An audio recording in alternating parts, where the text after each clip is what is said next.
Assalamualaikum warahmatullahi wabarakatuh.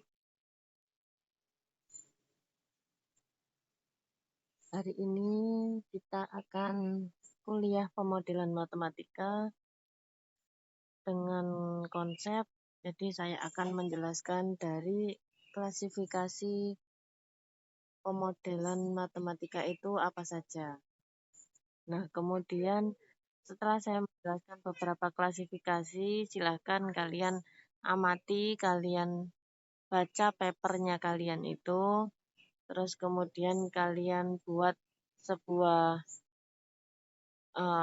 analisa, jadi model yang kalian sudah pernah upload di WA Group itu termasuk model yang apa kalau diklasifikasikan. Nah, untuk apa saja klasifikasi model?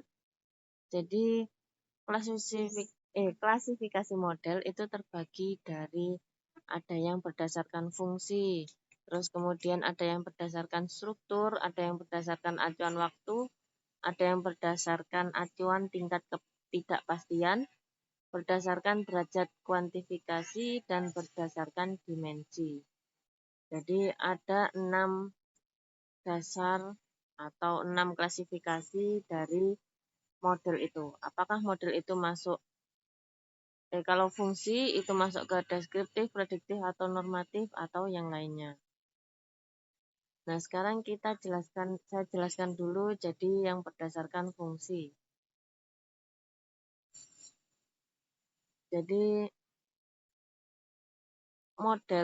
sebuah model itu jika diklasifikasikan berdasarkan fungsi ada 3 macam model, yaitu ada model deskriptif, ada model prediktif, ada model normatif. Kalau model deskriptif itu menjelaskan atau menggambarkan kembali mekanisme yang terjadi atau sistem nyata. Contohnya seperti struktur organisasi, tanpa atas, tata letak fasilitas, laporan keuangan, peta, dan daftar isi. Nah, mungkin di sini kalian melihat dari contoh itu struktur organisasi, tanpa atas, tata letak, laporan keuangan, peta, daftar isi, itu sepertinya itu model pemodelan matematika itu tidak masuk di sini. Nah, itu yang salah ya. Jadi pemodelan matematika juga ada yang masuk di dalam model deskriptif. Contohnya seperti model pertukaran atau model penyebaran flu burung di Indonesia. Nah, coba kalian cari di internet, di Google Scholar. Jadi model penyebaran penyakit apa gitu di Indonesia. Itu sudah banyak sekali penelitian tentang itu. Bahkan ada yang parameternya diganti, bahkan ada yang tempatnya dibuat satu lokal, ada yang dibuat umum seperti itu. Nah, itu termasuk ke model deskriptif. Jadi model yang hanya menggambarkan sistem nyata atau menggambarkan mekanisme yang terjadi pada suatu kehidupan. Selanjutnya ada model prediktif. Model prediktif yaitu model yang menjelaskan bila X terjadi, maka akan ada Y. Contohnya seperti diagram pohon keputusan dan antrian. Nah, untuk di pemodelan matematika, salah satu contohnya juga ada.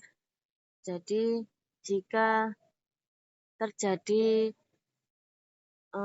perpindahan penduduk atau urbanisasi dari desa ke kota ya, terus atau transmigrasi dari kota X ke kota Y. Nah, maka nanti akan terjadi stabilitas penduduk itu di saat berapa jumlah penduduk yang transmigrasi atau yang urbanisasi. Nah, itu adalah salah satu contoh dari model prediktif. Untuk model normatif, yaitu model yang memberikan jawaban terbaik dari alternatif yang ada. Nah, ini saya kemarin sudah saya jelaskan ya, ada juga pemodelan tanah makam. pemodelan maksimalisasi tanah makam di mana seperti itu artikel tersebut itu juga terbit di jurnal JMPM, jurnalnya Unibdu ya.